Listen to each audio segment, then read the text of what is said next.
அல்ஹம்துலில்லாஹ். உடன்குடியில் இருந்து உங்கள் அபு. பள்ளி நிர்வாகிகள் கவனிக்க வேண்டிய முக்கியமான விஷயம் என்ன அப்படின்னு சொன்னால், பள்ளி நிர்வாகிக்கு சாதாரண மக்களால, இந்த ஜமாத்து கீழே உள்ள மக்களால ஏதேனும் பாதிப்பு ஏற்பட்டா சட்ட ரீதியாகவும் நடவடிக்கை எடுக்கப்படுது, ஜமாத்து ரீதியாகவும் நடவடிக்கை எடுக்கப்படுது.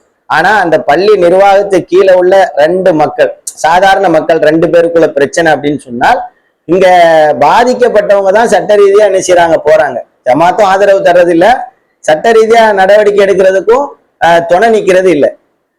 உண்மையிலேயே ஒரு சகோதரன் அநியாயம் செஞ்சிருக்கான்னு தெரிஞ்சாலும் அந்த சகோதரன் ஜமாத்துக்கு ஃபேவரா இருந்தா, அவன் அநியாயமே செஞ்சிருந்தாலும் அவன் பக்கம் நின்று பொய் சாட்சி சொல்றதையும், அவன் பக்கம் நின்று பாதிக்கப்பட்டவனை எதிர்க்கிறதையும், பாதிக்கப்பட்டவனுக்காக கொஞ்சம் கூட ஜமாத்தார்கள் ஆதரவு தெரிவிக்காம இருக்கிறதையும் நாம என்ன செய்யறோம், பார்க்கிறோம்.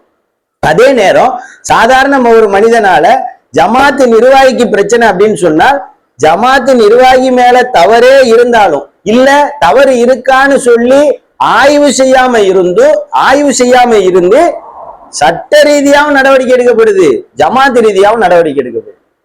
அட இப்ப நான் ஒரு கோபத்துல ஒருத்தனை அடிக்கிறேன், இல்ல வெட்டுறேன், இல்ல அவனை மோசமான வார்த்தையால திட்டுறேன் அப்படின்னு சொன்னால், இவன் திட்டினதை மட்டும் நம்ம பாக்குறோம், இவன் வெட்டினதை மட்டும் பாக்குறோம். எதிராளி என்ன செஞ்சான் இவன் வெட்டுற அளவுக்கு, அந்த கேள்வியை யாருமே கேட்கறது இல்ல. காருக்காரன் சைக்கிள்காரன் அடிச்சிட்டா காருக்காரனை போட்டு எல்லாரும் புலந்துருவோம். சைக்கிள்காரன் தான் குறுக்க பாஞ்சிருப்பான் சில இடங்கள்ல, நாம அவனை கண்டுக்க மாட்டோம், காருக்காரனை தான் அடிப்போம். அந்த மாதிரி ஆயிடுச்சுல்ல. அப்படி நீதியை இஸ்லாம் ஒரு காலம் வழங்க சொல்லல. நீதி எப்படி வழங்கணும், உமர் ரலியல்லாஹு தஆலா அழகா சொல்றாங்க. அல்லாஹ்வுடைய தூதருடைய பாசறையில பயின்றவங்க. ஒரு கண் குத்தப்பட்ட நிலையில உங்கள்கிட்ட ஒருத்தர் நீதி கேட்டு வந்தா எதிராளிக்கு 2 கண்ணும் போயிருக்கும். அதை ஆய்வு செய்யாம இவருக்கு நீதி வழங்கிறாதீங்க அப்படின்னு சொல்ற அழகான ஒரு மார்க்கத்துல இருக்கும். ஆனா இங்க நிர்வாகிக்குன்னு ஒரு பார்வையும் சாதாரண மனுஷனுக்குன்னு ஒரு பார்வையும் பாக்குறோம்.